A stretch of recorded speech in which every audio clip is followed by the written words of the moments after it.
ಇದು heart attack ಅಲ್ಲ, mind attack. Online game ಆಡುವ ಯುವಕರೇ ಸ್ವಲ್ಪ ಇತ್ತ ನೋಡಿ. ಪಬ್ಜಿ ಆಡುವಾಗ ಬಿಪಿ ಹೆಚ್ಚಾಗಿ ಯುವಕ ಸಾವನ್ನಪ್ಪಿದ್ದಾನೆ. ಉತ್ತರ ಪ್ರದೇಶದ ಮೀರತ್ನಲ್ಲಿ ಈ ಒಂದು ಆಘಾತಕಾರಿ ಘಟನೆ ನಡೆದಿದೆ. 22 ವರ್ಷದ ಮೊಹಮ್ಮದ್ ಕೈಫ್ ಮೃತ ಯುವಕ. ಒತ್ತಡಕ್ಕೆ ಮಿದುಳಿನ ನರವೇ ಒಡೆದು ಹೋಗಿದೆ. ಈ ಕುರಿತು ಮತ್ತಷ್ಟು ಮಾಹಿತಿಯನ್ನ ಕೊಡೋದಕ್ಕೆ ನಮ್ಮ ಪ್ರತಿನಿಧಿ ವಿನಯ್ ನಮ್ಮ ಜೊತೆಗೆ ನೇರ ಸಂಪರ್ಕದಲ್ಲಿದ್ದಾರೆ. ಹಾಗೆ ಮನೋರೋಗ ತಜ್ಞರಾಗಿರುವಂತಹ ಡಾಕ್ಟರ್ ಸುಮತಿ ಅವರು ನಮ್ಮ ಜೊತೆಗೆ ನೇರ ಸಂಪರ್ಕದಲ್ಲಿದ್ದಾರೆ. ಮೊದಲಿಗೆ ವಿನಯ್ ಅವರಿಂದ ಮಾಹಿತಿಯನ್ನ ಪಡ್ಕೊಳ್ಳೋಣ. ವಿನಯ್, ಈ ಘಟನೆಯ ಹಿನ್ನೆಲೆ ಬಗ್ಗೆ ನಾವು ಮೊದಲು ಮಾತನಾಡೋದಾದರೆ.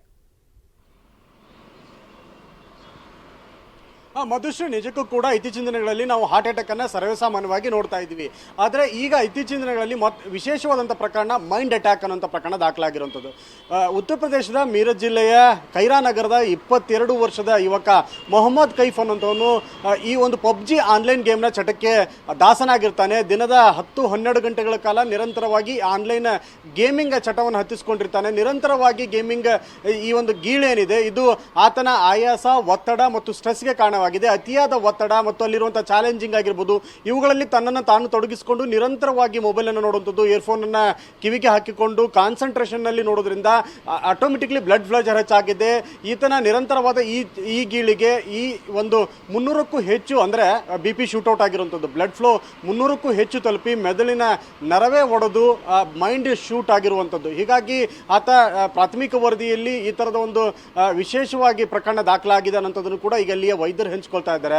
ಅಂದ್ರೆ ನಾವು ಇತ್ತೀಚಿನ ದಿನಗಳಲ್ಲಿ ಸಾಕಷ್ಟು ಈ ಒಂದು ಆನ್ಲೈನ್ ಗೇಮಿಂಗ್ ಆಗಿರ್ಬೋದು, ಆತ್ಮಹತ್ಯೆ ಮಾಡ್ಕೊಳ್ಳುವಂಥ ಪ್ರಕರಣಗಳನ್ನು ನೋಡ್ತಾ ಇದ್ದೀವಿ. ಒತ್ತಡ, ಸಾಕಷ್ಟು ಸಮಸ್ಯೆಗಳನ್ನು ಎದುರಿಸ್ತಾ ಇರುವಂಥದ್ದು ನೋಡಿದ್ದೀವಿ. ಅದರಲ್ಲೂ ಹೆಚ್ಚು ಮಕ್ಕಳೇ ಬಲಿ ಆಗ್ತಿರೋದನ್ನು ನೋಡ್ತಾ ಇದ್ದೀವಿ. ಆದರೆ ಈಗ ಹಾರ್ಟ್ ಅಟ್ಯಾಕ್ ಪರ್ಯಾಯವಾಗಿ ಅಂದರೆ ಈ ಒಂದು ಮೈಂಡ್ ಅಟ್ಯಾಕ್ ಅನ್ನೋಂಥದ್ದೇನಿದೆ, ಮೆದುಳಿನ ನರವೇ ಅತಿಯಾದ ಒಂದು ಬ್ಲಡ್ ಫ್ಲೋಗೆ ಒಡೆದು ಆತ ಸತ್ತಿದ್ದಾನೆ. ಅಂದರೆ ಯಾವ ರೀತಿಯಲ್ಲಿ ಆತನ ಒತ್ತಡ ದಾಖಲಾಗಿರ್ಬೋದು, ಗೇಮಿಂಗ್ನ ಆ ಒಂದು ಸವಾಲುಗಳನ್ನು ಬಿಡಿಸುವಂಥದ್ದಾಗಿರ್ಬೋದು, ಆ ಗೇಮಲ್ಲಿ ಹಂತವನ್ನು ತಲುಪುವಂಥದ್ದಾಗಿರ್ಬೋದು, ಇದು ಅವನ ಕಿವಿ ಅಥವಾ ಮತ್ತು ಮೈಂಡ್ ಎರಡೂ ಕೂಡ ಕಾನ್ಸಂಟ್ರೇಷನ್ ಅಲ್ಲಿ ಇರುತ್ತೆ. ಇಯರ್ಫೋನ್ ಅನ್ನು ಹಾಕಿಕೊಂಡು ಆಡುವಂಥ ಸಂದರ್ಭದಲ್ಲಿ ಆತನ ಬ್ಲಡ್ ಫ್ಲಜರ್ ಕೂಡ ಹೆಚ್ಚಾಗಿದೆ. ಹೀಗಾಗಿ ಸದ್ಯಕ್ಕೆ ಮೊಹಮ್ಮದ್ ಕೈಫ್ 22 ವರ್ಷದ ಯುವಕನಿಗೆ ಇಂಥ ಒಂದು ಮೈಂಡ್ ಅಟ್ಯಾಕ್ ಪ್ರಕರಣ ದಾಖಲಾಗಿದೆ. ಹೀಗಾಗಿ ಆನ್ಲೈನ್ ಗೇಮಿಂಗ್ ಅಲ್ಲಿ ನಿರಂತರವಾಗಿ ತಮ್ಮನ್ನು ತಡಿಸಿಕೊಂಡು ಹಂತದ ಟಾಸ್ಕ್ಗಳನ್ನು ಬಿಡಿಸುವಂಥದ್ದು, ಚಾಲೆಂಜಿಂಗ್ ಆಗಿ ಗೇಮ್ಗಳಲ್ಲಿ ತಮ್ಮನ್ನು ತಾವು ಭಾಗಿಯಾಗುವಂಥದ್ದಾಗಿರ್ಬೋದು, ಇದು ಸಾಕಷ್ಟು ದೊಡ್ಡ ಮಟ್ಟದ ಮಾನಸಿಕ ಒತ್ತಡ ಮತ್ತು ಸಾಕಷ್ಟು ಒತ್ತಡಕ್ಕೂ ಕೂಡ ಕಾರಣ ಆಗುತ್ತೆ. ಹೀಗಾಗಿ ಇದನ್ನ ಸಾಕಷ್ಟು ಕಟ್ಟುನಿಟ್ಟಿನಿಂದ ಪೋಷಕರು ನಿಗಾ ವಹಿಸಬೇಕು, ಎಚ್ಚರಿಕೆ ವಹಿಸಬೇಕಂತ ಅವಶ್ಯಕತೆ ಕೂಡ ಹೆಚ್ಚಾಗಿರುವಂಥದ್ದು. ಮಧು,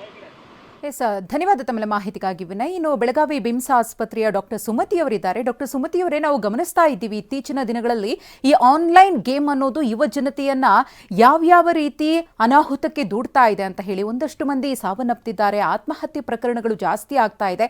ಇದು ತುಂಬಾನೇ ವಿಚಿತ್ರ ಘಟನೆ. ಆ ಗೇಮ್ಗೆ ಎಷ್ಟು ಅಡಿಕ್ಟ್ ಆಗಿದ್ದ ಅಂದ್ರೆ ಆತನ ಮಿದುಳಿನ ನರವೇ ಒಡೆದು ಹೋಗುತ್ತೆ ಅಂದ್ರೆ ಎಷ್ಟು ಡೇಂಜರಸ್ ಅಂತ ಹೇಳ್ತೀರಿ ತಾವು?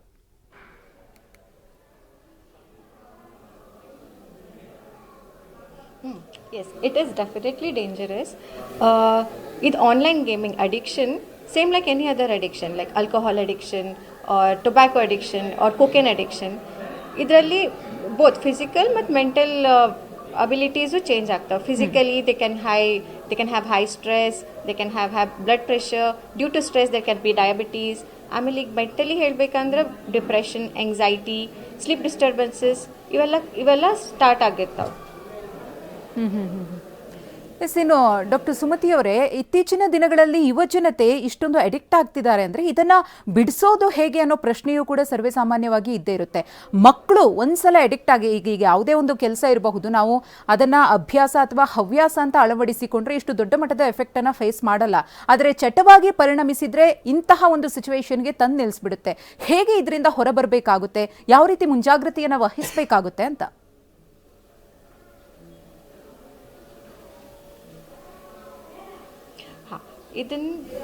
Patients can come out of it.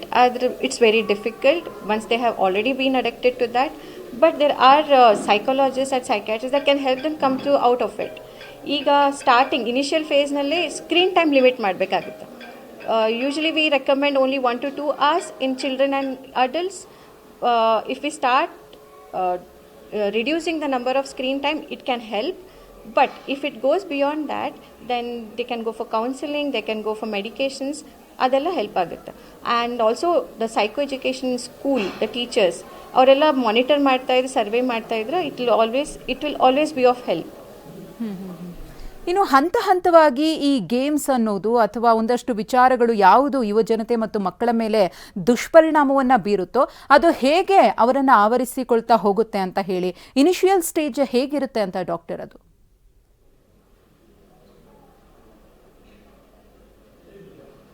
Initial stages now we can find out the children or patients are limited, they'll not be going to school, they'll not be going to school regularly, ಮನೇಲಿ ಯಾರ ಜೊತೆನೂ ಸರಿಯಾಗಿ ಮಾತಾಡ್ತಾ ಇರಂಗಿಲ್ಲ, they will not be sleeping properly, they will not be eating properly. All these are the initial signs that can be picked up. ಇನ್ನು ಈ ಶಾಲೆಗಳಲ್ಲೂ ಕೂಡ ಇದ್ರ ಬಗ್ಗೆ ಅವೇರ್ನೆಸ್ ಕ್ರಿಯೇಟ್ ಮಾಡೋದು ತುಂಬ ಇಂಪಾರ್ಟೆಂಟ್ ಆಗುತ್ತೆ. ನೀವೇನಾದರೂ ಈ ಥರ ಕೇಸಸನ್ನು ಫೇಸ್ ಮಾಡಿದ್ದೀರಾ? ಈಗ ಕೇಸ್ ಸ್ಟಡೀಸ್ ಅಂತಾನೆ ಪರ್ಟಿಕ್ಯುಲರ್ ಆಗಿ ಇದ್ದೇ ಇರುತ್ತೆ, ಒಂದಷ್ಟು ಕೇಸ್ಗಳು ತಮ್ಮ ಹತ್ರನೂ ಕೂಡ ಬಂದಿರುತ್ತೆ. ತಾವೇನಾದರೂ ಫೇಸ್ ಮಾಡಿದಂತಹ ಎಕ್ಸಾಂಪಲ್ಸ್ ಇದೆಯಾ ಡಾಕ್ಟರ್?